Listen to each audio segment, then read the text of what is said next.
now I'd like to ask Darius, Tracy, and Laur to introduce themselves. So Darius, take it away. Hi, my name is Darius, and I'm a student at Laurentian University and a volunteer for BLM. I got involved around the time that we had the Juneteenth protest. And I've been speaking on defunding the police for some time now. So I'm hoping that I could add something that I haven't said a few times, so that I don't annoy some of the people who have already been around to listen to what I've said. So, Tracy. Hi everyone, my name is Tracy Gregory, and I am currently the lead for SWANS, SWANS. We are the Sex Workers Advisory Network of Sudbury, and I'm hoping to be able to represent our sex working community members and the Canadian Alliance for Sex Work Law Reform around our position and understanding of why we need to talk about defunding the police. And Laur? Hi, my name is Laur. My pronouns are they, them. I'm a local activist and a professor at Thornloe University, and I'm here because of frequent contact with police in my work as an activist from the Harris Days of Action in the 90s, and work with the Sudbury Coalition Against Poverty, Take Back the Night, Sudbury Pride, union work, and other local organizing. Thanks. From what I can see, Selena's still not here. I'm hoping that Selena will be able to join us as the panel proceeds. So we have 3 panelists for now, and hopefully 4, and we have 6 questions to go through. We're going to spend about 40 minutes with the panel discussing these 6 questions. And then for the last 20 minutes of the caucus panel, we'll be going to questions from you, the audience. And I think you'll actually see on the screen at various moments ways in which you can actually put your questions into something. I think it might be chat, but I'm not sure, and then feed it to us. So the first question we have is the following. What exactly does defunding the police mean to you? And why is it important to fight for this? And we're going to go to Darius first on this. for me, it means alternatively funding proper community supports. It means trying to help people before we have to police people, in the sense that, you know, I think like in Sudbury, we have a really big opioid crisis. And, you know, the way that I kind of see it is that we would be trying to decriminalize things, trying to help people in need. And it would be a system where we helped each other and didn't necessarily rely on help from any sort of institutions that have historically hurt any sort of BIPOC individuals or any sort of marginalized groups. Thank you for that. Tracy, do you want to share your perspectives? So for sex work community, police have shown up in sex workers' lives in very specific ways. And a lot of that is because of the criminalization of sex work. And so we're asking for decriminalization. And we really need to get police out of our lives so that we're able to organize ourselves safely, work safely. Yeah, so I think that's my answer. Okay, that's great. Laur, do you want to go forward? Yeah, so I had a little bit of an issue with this question because I'm not fighting to defund the police. I want to dismantle policing systems. To defund the police would be to take money away and to move it elsewhere. We can move it to addiction services, homeless shelters, maybe safer consumption sites, safer drug supplies, mental health services, guaranteed incomes. There's so many things that we need. But if we just do that, the institution of policing is going to stay the same. I'm not sure how many people are familiar with where policing comes from in the Canadian context. But basically, police forces were first developed to return Black people who were called slaves back to the people who basically owned them, which is incredibly problematic. Of course, and to put people back on reserves, to keep Indigenous people on reserves and bring children to residential schools. So how can you take something that entrenched in racism and built in racism and take the language that looks racist change that and then say we're fine now. Like, it doesn't make sense to me to just defund the police. So for me, defunding the police is basically a transitional stage towards abolishing police services altogether and building something that's going to help the most marginalized people in our communities. Great, Laura. Thanks for that. And thanks for bringing in a historical perspective. As someone who is very interested in history, I think historical perspectives are really useful in terms of figuring out where these institutions that we're up against come from and why they have the characteristics that they do. The second question perhaps allows us to get more into what was just raised by Laura, which is, what does a future without police look like to you? And again, maybe we'll go to Darius first, and then we'll follow the same order. But go for it, Darius. I think it would be a lot safer. I think that BIPOC individuals would be able to not feel worried about having to do just regular everyday sort of things. I think about what I might have to tell my kids, right, when they're growing up. I think that it would be nice if, you know, if we look at a world without policing, if I would be able to not have to have that, you know, that hard talk with them as they grow up. I think that it looks like a community where we've prioritized social services and social benefits over anything else. And yeah, no, a more kind of holistic society where we care more about each other.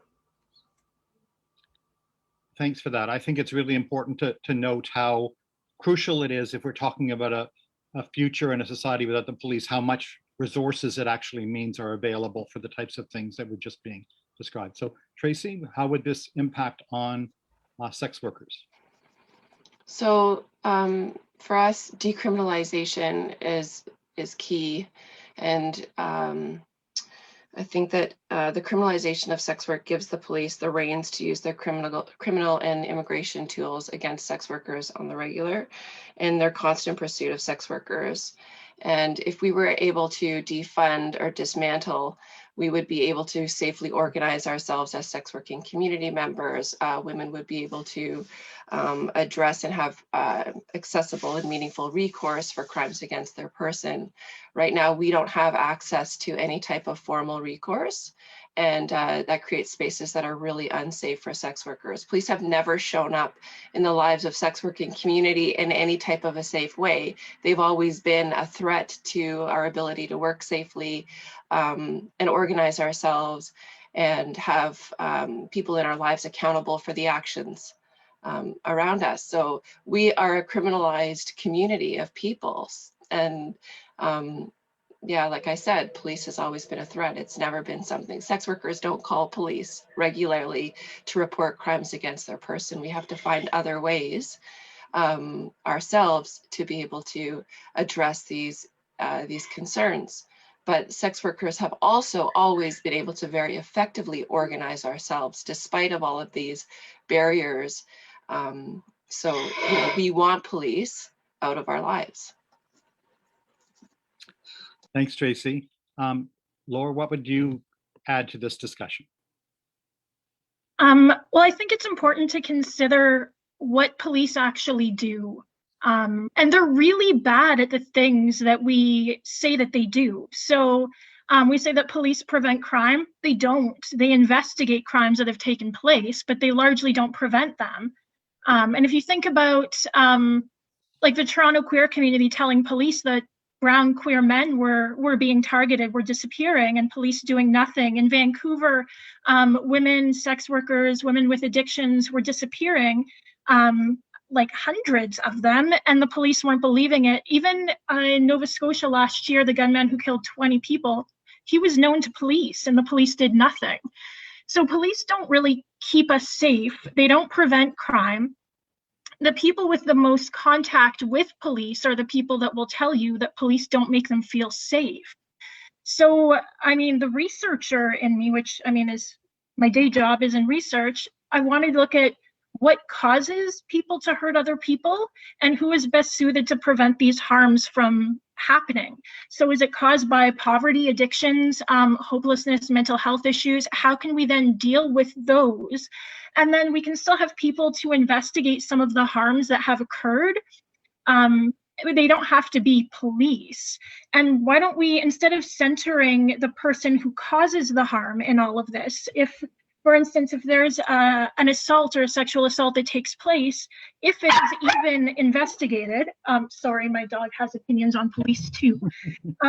It's the person who committed this crime that's at the center of everything, instead of centering the victim or the survivor and focusing on healing and focusing on strengthening the community. So I think that we could build something completely different. Great, thank you for that. I thought I'd just add into what Laura has just said about the Toronto situation with the serial murderer. Not only did the police deny that there was a serial murderer until the last moment, because it was only brown men who were being killed, they also actively shut down the community organizing that was going on around information between the different people who were at that point thought to be still just missing and who are organizing for community safety. So the police actively shut down community initiatives to try to produce more community safety. They actually left men to be vulnerable and to be killed. So I just wanted to also mention that. So in a certain sense, the police actually made the situation far more unsafe for people in Toronto. And Tracy, I think you might want to add something onto that.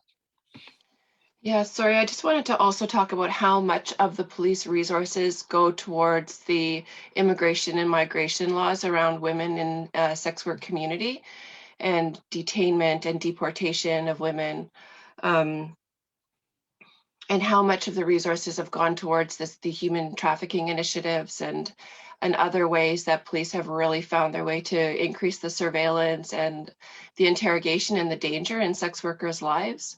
So if we could actually move some of that funding away from there and actually put it into some really meaningful, accessible community organizing efforts, we would see a huge shift in the safety of people in our community. And also how much of the resources are going towards targeting specifically outdoor sex working community members who are often Indigenous women, Black women, and trans community members who are working in sex work. So for us, we could talk about this for forever about how important it is to get police out of our lives. Great. I think all of you have actually contributed to beginning to develop a quite inspiring vision of what a world without the police would look like and how it would actually be based on community safety and meeting people's actual needs and working against the social forces that actually harm people. So the next question actually feeds off this a little bit. It is, what community and social support services can be funded through defunding the massive amounts of money that go to the police? And again, I'll start with Darius. We could fund all sorts of things. I think that the first one that comes to mind is probably safe injection sites across Canada. I mean, I think that we look at Sudbury, but really, why not everywhere? We could properly support mental health services in the city as well. There are tons of good sort of community-centric organizations that already do excellent work without having to work with the police now. We could prioritize just education in a sense that we're not exactly, we're moving into like changing education in the sense that I remember when I went to public school, the amount of times that I had police come to my school to give presentations about how they're great, but we could change things like that so that we're talking more about some of the problems people face so that we're building understanding. We could properly, I'm sorry, it's pretty limitless. I think that in general, we could look at things like because it's like Laura had kind of said, right? The police don't really focus on like crime prevention. They just show up afterwards to punish, right? We could focus on finding what those root causes of crime are and seeing what we could do to actually help some of those people, right? Nobody should be stealing. I think that we should, you know, be setting things up so that people have what they want available to them. So yeah, that's my take on that, at least. Great, thank you for that. Tracy? I agree 100% with Darius. We need prevention a lot of the times in sex work community, specifically around youth in sex work involvement. There is nothing set up around prevention. There's nothing set up to keep sex working community members safe. So when there is an issue around risk, you know, there's no services, there's no supports available. It's always waiting for the crime to be committed against the person. So we need prevention, we need more harm reduction, we need more social inclusion, and we need more community development so that people know that there are spaces that are safe and welcoming and accessible and meaningful to them, where people are not consistently being pushed out of neighborhoods, pushed out of places of business, pushed out of shelters that they're not able to comply to the mandate or the policies that are in place for those shelters. People don't have safe spaces that they're able to access right now. And that's where we need to be putting the funding in prevention, in harm reduction, and in community development. Great, thank you. Thank you, Tracy. Again, I think we're developing a real vision of what a much nicer, better world could look like without the police. Laur? Yeah, I think that it's also really important to consider that excuse me, the institutions of policing themselves and the legislation and all of the things that go into defining what is and is not a crime are all made by people. They're all constructed by people. People develop the budgets that decide what goes where, who enforces what. The decisions that were made for police to go and respond to mental health calls, for instance, which is getting Black and brown and disabled people killed, was a decision that was made by people, can be changed by people. Police are not an inherently existing group. It's not a thing that exists across time and space. And if you think about what becomes criminal and what isn't, there's a lot of racism behind it. So if you think right now about how many Black and brown people there are still in prison for cannabis-related crimes, well, white people are making money from it, and the government is now supposed to be able to make money from it, whether they are or not, who knows. But there's examples throughout time and throughout various geographic locations with people existing with different relationships to policing, to harm reduction, to crime, criminality. And if we look at what caused police to be in charge of this, the people we now think of as police to be in charge of this, it was white politicians that put them in charge of this. And we can change it. It's all created by people. It can all be changed by people. Great. Thanks for that. I'll come back to Tracy in a second. I just wanted to also highlight that it's unfortunate that Selena is not able to be here, at least not so far. And I hope she's still able to join us. But I think it's really important to underline the settler colonial character of policing and how defunding the police is also about fighting against colonialism and opening up the space for Indigenous people to have both land back, but also to have sovereignty and control over their lives. And the incredible level of criminalization of Indigenous people, including in Sudbury, is something that really must be addressed. This is for Indigenous people in Sudbury, from my experience with the Sudbury Coalition Against Poverty, for Indigenous people, the police are by and large an occupying force and a force that is basically always against them. So I wanted to go to Tracy, who had a further comment to make. I just wanted to talk to you about how sex workers are already finding ways to create safer spaces for each other through bad date lists and different means. And that there are sex workers in community who want to have access to police services as a means of recourse and protection.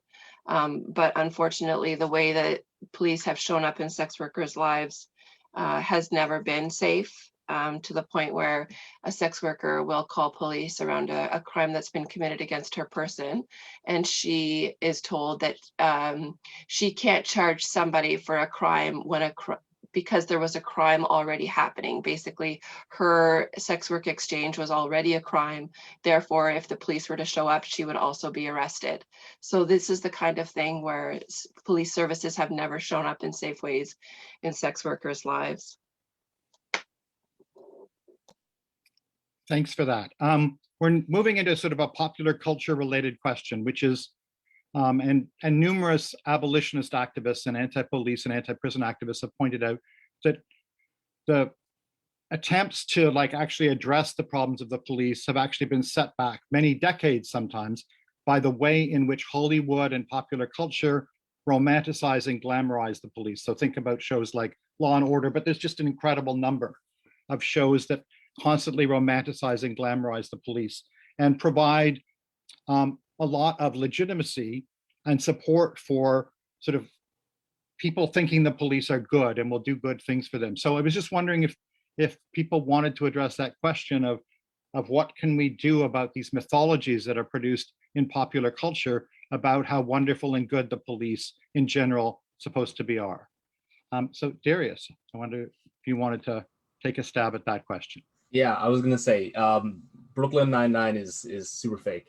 So yeah, no, I think that I feel like a proper way to kind of shift that narrative is to, not just necessarily paint the police as what they are, being inherently oppressive, but maybe try to have programming that focuses on some other sort of would-be superheroes, right? The people that we don't really focus on, the people who actually, are out there doing what they can to help, right? I think that that could be just as entertaining.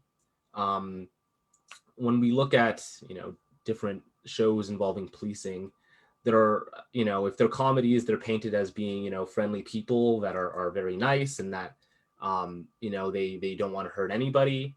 And in other shows that are more serious, they're painted as action heroes and superheroes. And that's just not the case, right? I think that we really do need to stop glamorizing what these people look like, right? I think that it feeds into, what people think, and it paints this perception around police that when people say, if you don't do anything wrong, then you'll be okay. That's kind of the perception that gets painted from these police shows, right? They're always going after serial killers and all sorts of different people, where when it comes to the real world, a lot of the people that they're dealing with are just people who are trying to live their lives, and people who they've chosen to target for reasons beyond their control a lot of the time. Great, thanks for that. I just want to also tell people that we have heard from Selena, and Selena's having major internet difficulties and is still trying to connect, but we'll hope that she can connect before the panel actually ends. So Tracy, do you want to take that question up about popular culture and how it impacts on the romanticization and glamorization of policing? Well, it feeds into this idea about the sex worker as this victim who has no sense of social or of agency, and she's suffering from some false consciousness, and she needs this white, sensitive police officer to come in and save her from the realities of her life. And at the same time, what it does is it completely vilifies Black men and Black youth as these exploiters and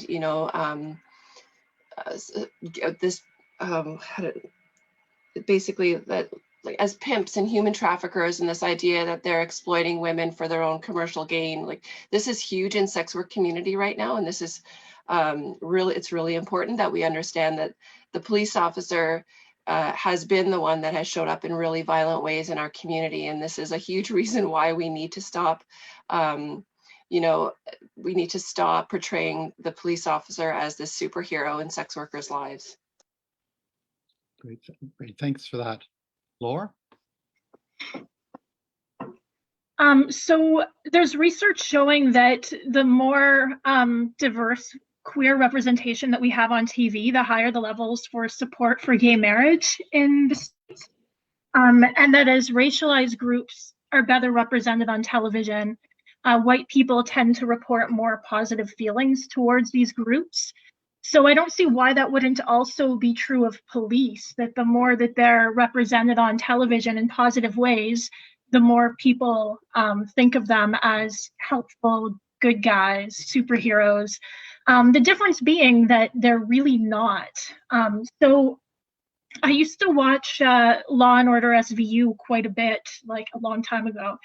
And they did some really cool things in terms of like trying to expose certain myths about sexual assault and trying to get victims of sexual assault to come forward to policing in some important ways. But at the same time, it depicts this idea that if you've been assaulted and you go to the police are going to, one, believe you, they often won't, to help you.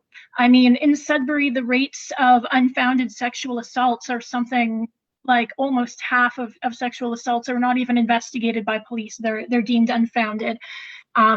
So victims of sexual assault or survivors of sexual assault often do not get that kind of help from police and are re-victimized by the policing systems when they're portrayed on television as being able to help when they often aren't.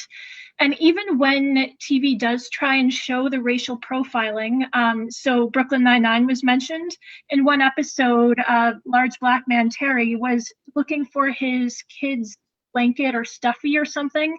But because he's in a nice neighborhood, a police stopped him and he was handcuffed and racially profiled. And the message that seems to come across when I watch this is that, you know, racism in policing is bad because the wrong black men get targeted, as opposed to policing is bad because nobody should face that type of victimization from the state. Great, great. This is also, it's producing a real critique of some of the popular culture trends, but also the need for us to have other images and other narratives of this. I think it's also important to point out that those people within, and I'll talk more about queer communities in Toronto, I mean, to also begin to understand that as people became more middle class and more identified with whiteness and middle classness and just wanting to be let in to the white middle class, that some gay men in particular actually became quite active in their opposition to sex workers. This is particularly the case in Vancouver, in the West End, where they played a crucial role, unfortunately, in trying to push sex workers out of neighborhoods, but also against poor and unhoused or homeless people. So I think it's really important, and why those people were so pissed off when Black Lives Matter Toronto beautified, as I would describe it, the 2016 Pride Parade, is because they rely on the police to defend themselves, to defend their private property as they see it, their wealth, their privileges, against people of color, poor people, sex workers, drug users, and so on. So we'll now move into the next question, which I think in some ways grows out of this, which is, what are the alternatives to calling the police? What resources, what groups? And some of you have already started to talk about this. You know, how can we build alternatives to the police on the ground right now? How can we resolve things differently? Why should we not call the police? And I think it's really important for us to actually develop that calling the police is actually going to get people killed. It's going to decrease their safety. But what types of resources, what types of networks can we draw upon in trying to develop that future without policing on the ground right now? So Darius, I don't know if you wanted to take that up first. Yeah, Tracy, you mentioned bad date report lists and how that's something that is done to kind of protect sex working communities now by sex workers themselves, right? I think that's a perfect example of what we could do to kind of protect ourselves already, right? I think it puts the hands of public protection to the people, right? We see a problem and then we make sure that other people in our circles are safe. I think that realistically, it would be nice if we could find a way to mobilize social workers in a way that doesn't necessarily make them into police officers themselves. And, you know, trying to really jump on those services in order to allow them to be effective for everybody.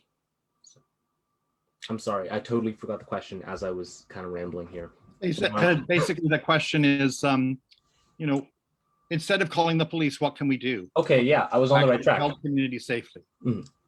Yeah, no, I think that, you know, we compiled a whole list, right? And I think as time goes on, that list will only grow. I think we look at how, you know, the police deal with poverty and how the police deal with drug services and addiction services and mental health. And I think that inherently we've already realized that that's something that we could do ourselves and we could do a lot better.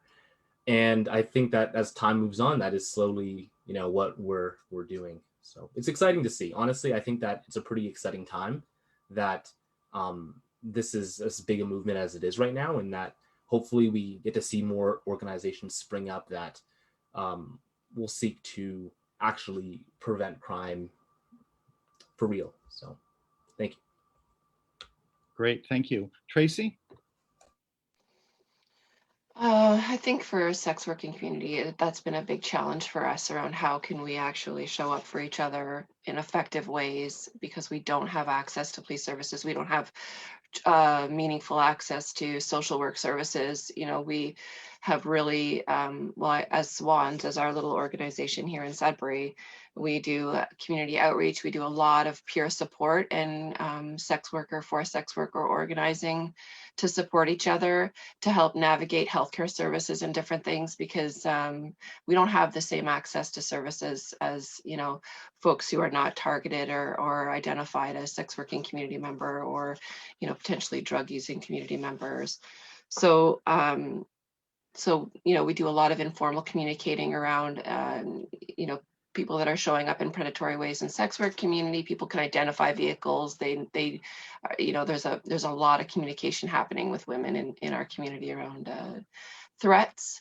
I think one of the biggest threats in sex work community, particularly outdoor sex work community, but also indoor as well, is neighbors who are calling police on sex workers who are connecting with clients, or, you know, communicating with clients outside or in their apartments.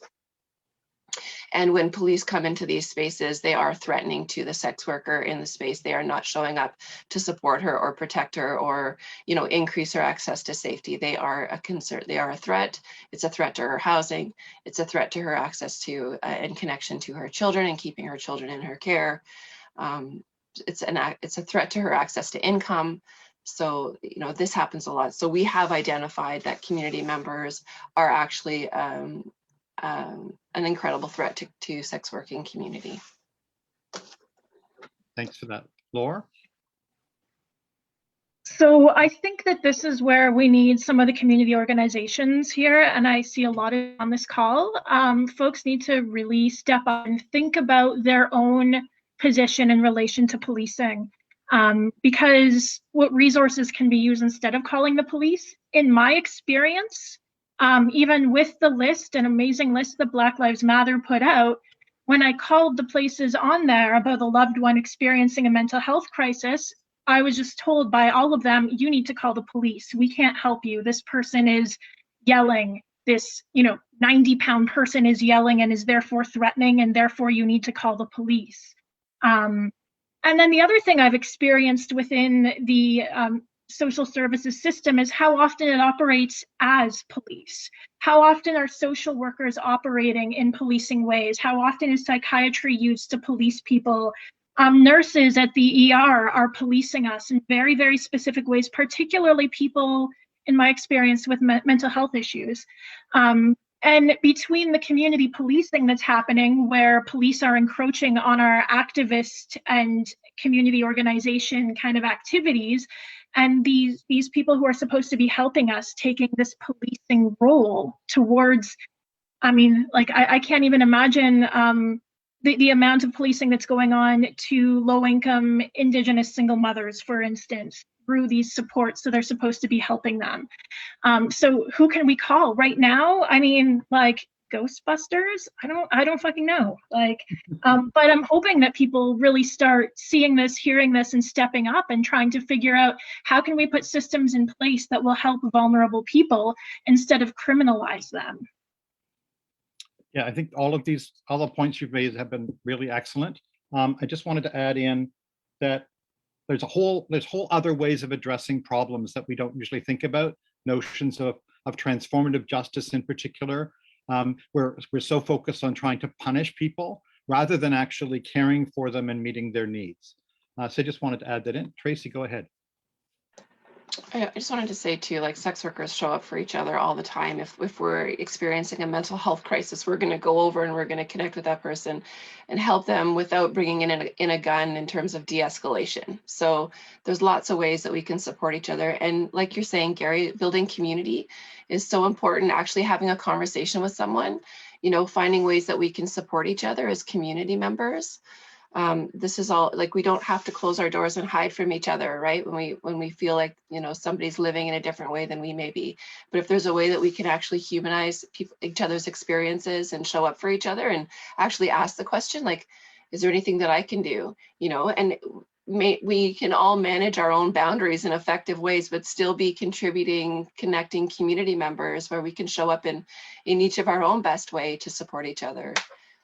People walk by, you know, like they'll see women working outdoors in front of their homes or in community, and they don't know how to, they don't know what to do. Well, you know, really, it's like you can ask, can I get you a coffee? Can I turn on a light so that, you know, that you're not working in the dark? There's, you know, can I give you a wave when I drive by? Yep, you can wave, you know, don't yell out violent threats at me when you're driving by, but there's ways that we can connect as community.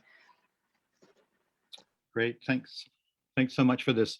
So we've got about 5 minutes left before we have to move to discussion of questions coming from the audience. And we're on our last question, so we're not doing that badly. And the last question basically, in some ways extends what Laur said earlier about defunding the police is not enough. We need to actually abolish them and build alternatives. But it's a suggestion that if we're really serious about defunding, decolonizing and dismantling the police, that there's a broader set of institutions and relations we have to address, including the criminal injustice system, or the criminal punishment system, as some people describe it, and the prison industrial complex more generally. So we don't have that much time, but if you wanted to just comment a little bit on this, that would be really important, because the type of abolitionist approach that's developing, initiated by Black feminists, is actually not only about the police, it's also very much about the prisons and the carceral system. Darius. Yeah, the current prison system has to go also. I think that we really need to be focusing on rehabilitation, right? That is kind of the main sort of crux of that issue. We have to find a way that we could actually help people instead of, you know, trying to hide our problems away, where they're treated very, very awful in ways that, you know, are very unhumane. I'm still constantly learning about the flaws in the prison system now, but like I remember hearing that, you know, just the way that they charged these workers for, you know, phone calls, the people in the prison system for phone calls. It's truly disgusting. But yeah, no, I haven't learned very much about that. I just inevitably keep seeing the flaws whenever they come up. So thanks for that. Tracy? I think that it's just really important to talk about how the arrest and prison or jail has shown up in sex work community, and how like sex workers are you know, experiencing violence upon arrest, the verbal shaming, etc., that they experience upon arrest, neglect from immediate health issues when they're arrested, incarceration and for crimes that they haven't committed, and then sex workers are taking guilty pleas, or they're pleading guilty to crimes that they haven't committed because they don't have access to safe surety to be able to, wait out a trial. And then, oftentimes having to lean on people who have shown up in their lives in predatory ways to be surety for them while they're, waiting trial. So the justice system has never been a safe place for sex working community members. We know that. It's very obvious. So yeah, we need to be thinking about other ways. Great, Tracy. Thanks for that. Laura? Thinking about who ends up in jail and for what. What types of crimes are given prison as a potential punishment. And like as an example of how people who live in poverty are criminalized, for a welfare fraud to face potential jail time, I hope this has changed because I know this was the case a few years ago. A $5,000 welfare fraud charge had the potential of prison time. In order to have the possibility of prison time for tax fraud, it was a $90,000 fraud that had to take place. So that means someone who lives in poverty could ostensibly go to prison for a $5,000 crime, but a middle-class person would be $90,000. And it's the same pot of money. It's a different line, but it's the same government. It's the same pot of money. So if you look at the way that people who live in poverty and people who are racialized, Indigenous people, sex workers, people with addictions, people who use various supposedly illicit substances, the way that they are criminalized and put in prison is very, very different from the way that you see white upper class men put in prison.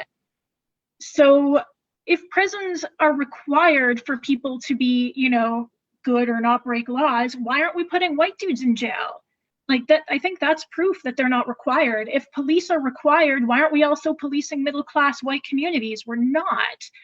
And they do just fine without the police there. So I think it speaks to the police being used and prisons being used to punish people at this point for profits, which is such a weird thing to me. But it's really being used to punish people in marginalized communities. Great, thank you. So we're actually at 12:50, but I want to add in here, because it's been suggested but not really fleshed in, is how the prison system and the carceral criminal punishment system actually is part of a continuing war of colonization and genocide against Indigenous people. And I think that's actually really important for us all to recognize, that the prison system and the incredible overrepresentation of Indigenous people in the prison system within so-called Canada, the northern part of Turtle Island, makes this absolutely clear. So there's questions that have started to come in, and we'll turn to them. Shayna's asking question number 1. I would love to hear from Gary and his experience historically and contemporarily about his work with BLM and a future without policing. So I will address that if there's no other questions, because I really think this is a forum for the panel, not so much for me. And I'll go to question 2, because I'll come back to Shayna's question. Question 2 is, thank you, Gary, Darius, Tracy, and Laura for speaking on this important topic. I was wondering if you could speak to the 4.8% police budget increase currently underway in City Council and the proposal to implement body cams. So that's a really important question. So I don't know if there's one of you who wants to take it up. I would love to just say a few things about body cams. I can't speak to the current police budget, but body cams don't work. The other thing, and so I heard somebody say this summer, is what other job is there where they'll be like, okay, so sometimes you kill people, so in order to stop that, let's put a camera on you. Like, if we acknowledge that police are not doing their jobs to the point where we need to put cameras on them to make sure they're doing their jobs, are we not admitting that policing doesn't work, or that police should not be doing this? But the other thing is, how many videos do we have of Black and brown people being killed by police on video? Everybody has videos. It's really easy for police to cover up their body cams, to turn them off, to have that evidence thrown out for a variety of reasons. And we're already like, we have enough facial recognition software, we have enough technology for the police, that just giving them more technology. I mean, Trevor Noah was just talking about these like robot police dogs they now have in New York. Like, why do they need more funding, more militarization, and cameras that are going to show us them killing people, and then we will continue to do nothing about it? It just doesn't make any sense. Great, thanks for that. Either Darius or Tracy, do you want to take up that question? Yeah, sure. I was just gonna say, like, it's the exact opposite of what we want. BLM spent a night phone banking because it's not what we want. I think that, you know, as Laura said, it's very easy. I mean, why do we need more videos of Black people getting beaten up on camera instead of actual decent sort of, you know, abolishing these systems, right? Like I don't know about you guys, but I'm getting pretty tired of those videos. But I would rather just kind of see that change. As for the budget itself, though, not a surprising decision that they went with. It's what they always do. But yeah, no, it's completely against what's been called for across the world, and that we've been calling for in Sudbury as well. So, Tracy, did you want to take up this question at all? I would say around the body cams, I think that it would be concerning to sex work community to be on camera as they're having interaction with police. But I can't say definitely, I don't know enough about the community's response to body cams to be able to speak to that. But that would be my first thought. We don't need more surveillance. We certainly don't need it to be recorded. And in terms of the police budget, I don't know what that money looks like and what it's been allocated to. But I mean, I would suggest that some of it's likely been allocated towards more surveillance and more policing of sex working community members. A few years ago, they started doing community outreach. Police services was like showing up as community policing, doing outreach where they were going out into community where women were working outside. They were stopping them and interrogating them under the guise of saying they were just checking in to see how they were doing and things like that. So I'm very interested to know what this money is about and where this money is going to be going. Really good responses to that question. Just should point out that one of the ways the police have been able to increasingly expand their budgets is to say we need this form of armament or we need this form of technology. It's actually one of the crucial ways that they've been able to expand their massive police budgets. Now, there's a new question, but I think we also are adding Will Morin to the conversation. If that's happening now, maybe Will, you just want to talk a little bit about some of the questions we've been talking about? Yeah, thanks for joining me, and great job everyone that's on panel, and thank you to the signers for the work that you guys are doing. It's wonderful. The power of our history in the Americas when we talk about decolonization is a journey that all of us has to be a part of. And police officers are first human beings, and some are underinformed, undereducated, and others through life, just like teachers, right out of high school into university and then into the classroom as a teacher, have not that life experience to be healthy human beings. And that's what we need in the role of a police officer, is healthy human beings. And if part of your illness is your lack of knowing, that's the core of racism. That's the core of why we need to decolonize, because it was colonization was the biggest rape on Indigenous cultures across Turtle Island and the world. So if we look at Canada's Indigenous history, is that our experience with the police force was with the Royal Canadian Mounted Police, and how many Indigenous peoples and their ancestors passed in multiple generations where their children were removed from their families, from their communities by RCMP, taken into residential schools. And we know the legacy. That was a tool of genocide, and the police force were the tool, the arm, the strong arm to make that possible. And so when you see an Indigenous person in the armed forces or in the police forces, you're seeing individuals that are in the beehive. They are in the nest because they understand the way change comes has to come from many different directions. And so that's one aspect of it. So I served in the armed forces. So now I can challenge any armed force member because having been in the military during the Oka crisis, I can call out the military for the wrongs they had done. And how when we deal with people that are in positions of power and influence, they are not educated. So I tell people that are in the armed forces or in the police forces, remember, they're supposed to be police service. And if they don't know my history, they have no authority over me. End of story. Simple. If you don't know my story, you need to take a back seat and bring someone in.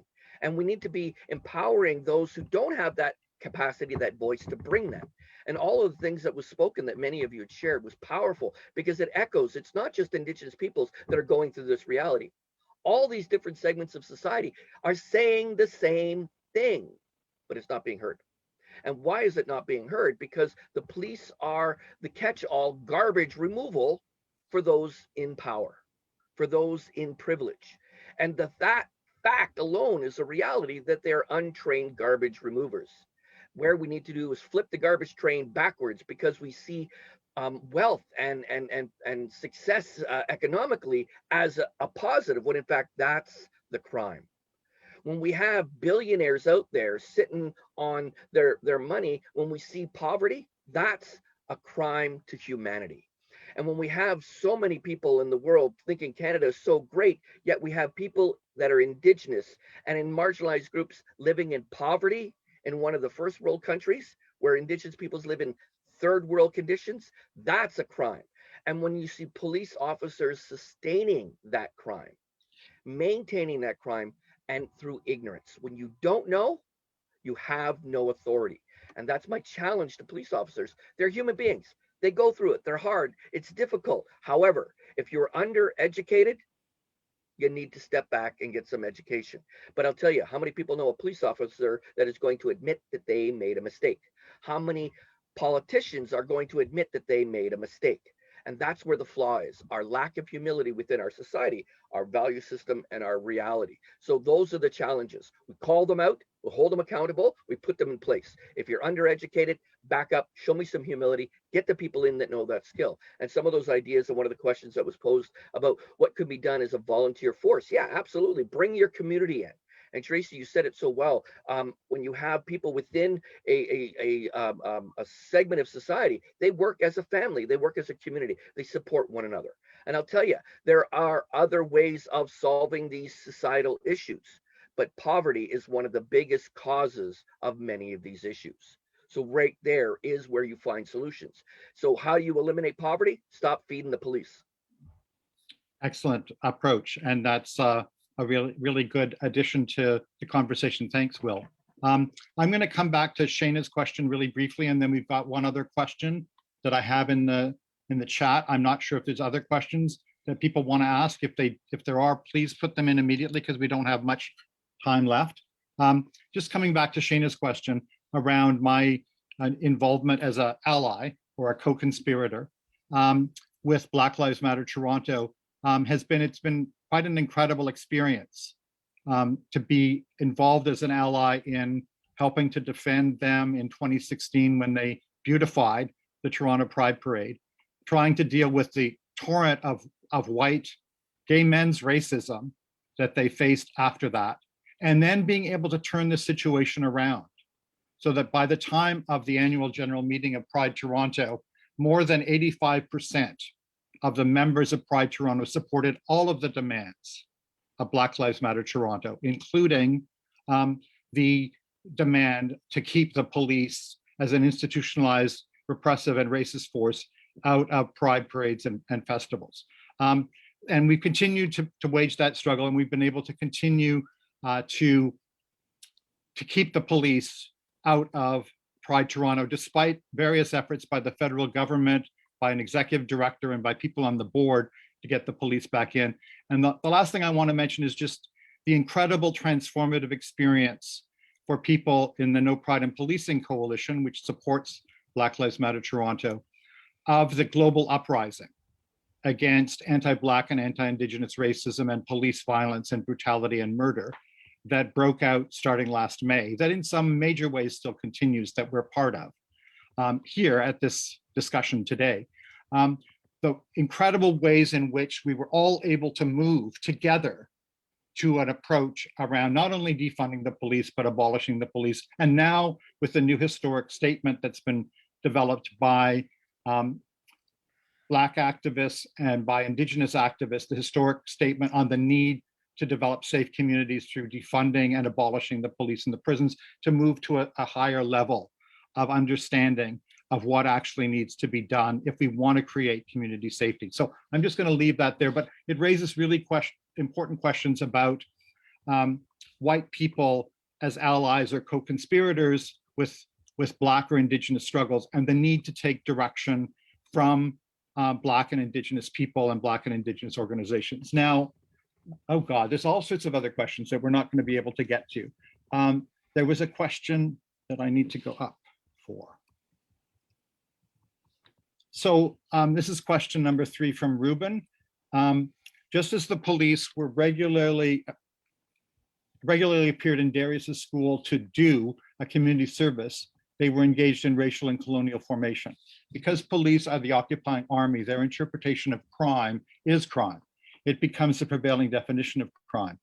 Can we create the capacity for our own volunteer police alternative, where we send out our own volunteers, social volunteers, health volunteers, shelter volunteers, food volunteers, etc., outside of the current framework? So we don't have a lot of time left, but we do have some. So if anyone wants to address that question. I would like to say that this sounds like a beautiful alternative, but you have to think about who we're then asking to do this physical, emotional labor. It's probably, a lot of it is going to be women caring for women in our community. A lot of it is going to be Black and brown and already marginalized low-income women, like how Tracy talked about sex workers caring for sex workers. And I think if the work is worth doing, it should be paid. And I think that there could be systems put in place where people are actually paid to do this without a guaranteed income. This is just putting so much pressure on already marginalized people. But I mean, it sounds beautiful.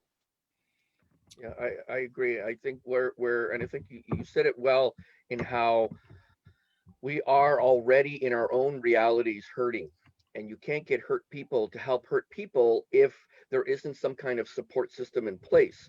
And that's part of the challenge, because hurt people will hurt people. And many people that are in law enforcement, or even paramedics in the medical field or whatever, they are exposed to a lot of trauma.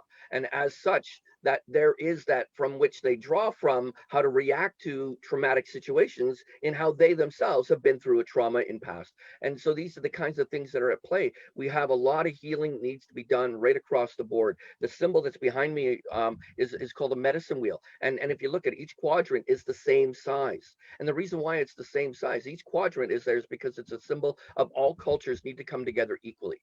So that decolonization is a reality until we see more Indigenous ways, more African ways, more Asian cultural valued ways as part of how we deal with it. Would include community involvement.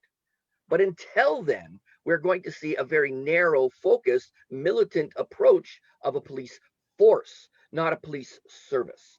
And that's where we need to bring in is tools of healing. Then we will see the less of a need of a police force. We will see more of the community bringing about that. Because prior to colonization, prior to European settlement, we didn't have a police force. We didn't have locked doors. We didn't have property ownership. We had a community involvement. But go to any Indigenous culture on this planet and they will tell you the same thing. But Western history is recorded by and perpetuated by war and conflict. And that is diametrically opposite of Indigenous values of non-conflict, collectivity, and community support. So show me that. If you want to decolonize a police force, you need to bring that police force into an understanding they are a community member and they have a vested interest. And their crime is by not being a part of the community. And how do I know that? Well, many police officers don't associate outside their field of focus within their culture. Trauma people stay with trauma people. They support and that's what it is. They've got healing to do too. And if they don't begin their healing, they can't carry a gun. Sorry. Thanks, Will. So we've got 5 minutes left. So I thought that anyone else wanting to respond to this question, you should do it. And then I'll just read the questions that are left. And if anyone has any quick responses, they can make them. So Tracy, go for it. I just wanted to speak to the question about volunteer organizing, and I think there's a recognition now within community that people with lived experience or who are living the experience, community members, are very powerful in terms of being part of a person's circle of care and support. You see that more with organizations that are hiring people with lived experience and bringing in volunteers with lived experience. And that's all very, very important. But like Laur said, it's also very important that the foundation be set up in very safe and supportive ways for people who are doing the work when it's their lived experience that is being brought to the table as central to their expertise and their contribution. It's a very powerful contribution and gift to bring to any type of caring position, but at the same time, it's also probably the most exploited. So if you're going to be working with, or you've come to an understanding that bringing people in with lived experience is vital to the success and the meaningfulness of your programming, that people be honored in terms of where they're at in the complexities of their journey, that their lived experience be respected, and that their contribution be expected. And that includes monetarily, but it also means making sure that your organization, your management, your staff, that everybody is trained and under the understanding that what it means to actually be inclusive and supportive and safe for people that are coming in, identifying their lived experience as their capacity for change. So I just need to say that. Great, thanks. I'm just going to read the remaining questions, which we will not be able to get to, and give people on the panel, a couple of seconds, 30 seconds to say any concluding remarks you want to make. So question 4 was Sandy asking, would you care to speak to the difference between reformist and abolitionist policy change? Obviously a really important question.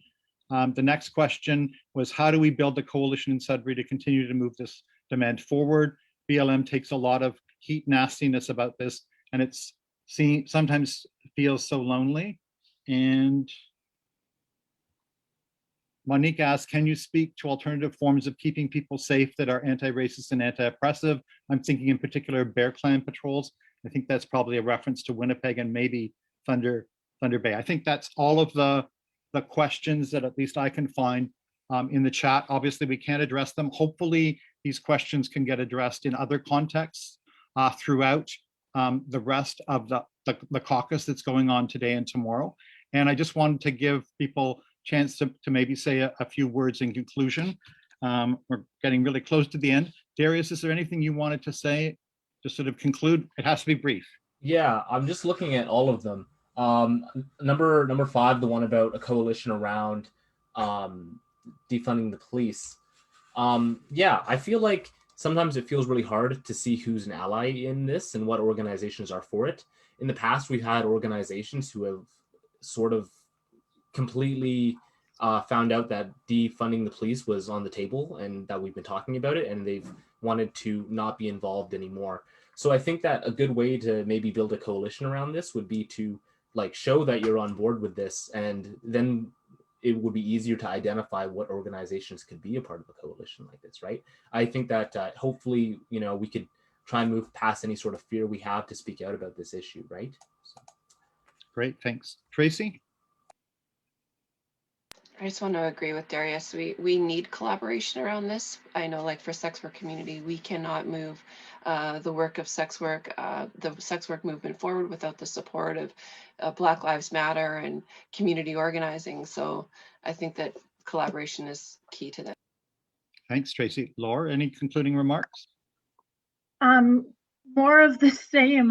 So as a member of Pride that was targeted by some of the white supremacists about a year ago, most specifically, we need solidarity around this, because it is lonely. Someone in the question said it's lonely to be targeted by this nastiness, and it really, really is. And we did find some support, but there's so much that Pride has in terms of our values that's aligned with Swans and that's aligned with Black Lives Matter. And I would venture a guess that there are other organizations out there that we really need to have that type of solidarity and step up for each other whenever we can.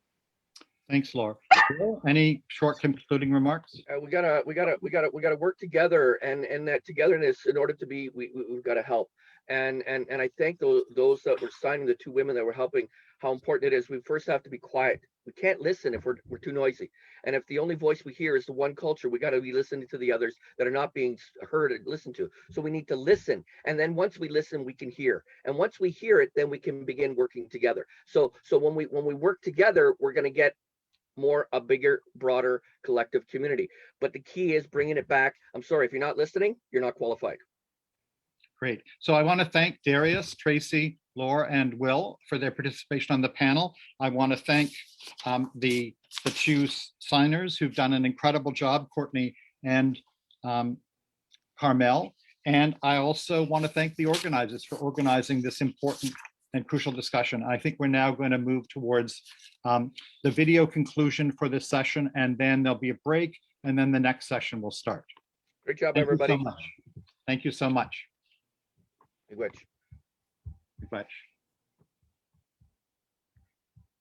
Thank you, Gary, and all our panelists for cultivating such an exciting discussion.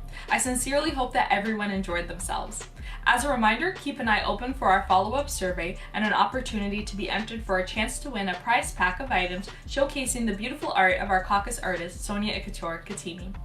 After a brief break, we will be back with Racism Free by 2023, Anti-Racism Activism in the North at 1:30 p.m. For Northern Caucus information, please consult our virtual event booklet and stay tuned to our social media. Thank you again to our sponsors, Cambrian College, Canadian Mental Health Association Sudbury Manitoulin, Centre de Santé Communautaire du Grand Sudbury, Centre Victoria pour Femmes, Collège Boréal, Galerie du Nouvel-Ontario, Greater Sudbury Public Library, Laurentian University, Université Laurentienne, Public Health Sudbury and Districts, Réseau Access Network, Société Alzheimer's Society, Sudbury Action Center for Youth, Thornlow University Women, Gender, Sexuality Studies. And remember, Here to Stay Baby is not only the header for our event, but a battle cry for the marginalized communities residing in Northern Ontario. Our lives have value, we belong, we are here to stay, baby. Thank you for joining us and have a splendid rest of the day.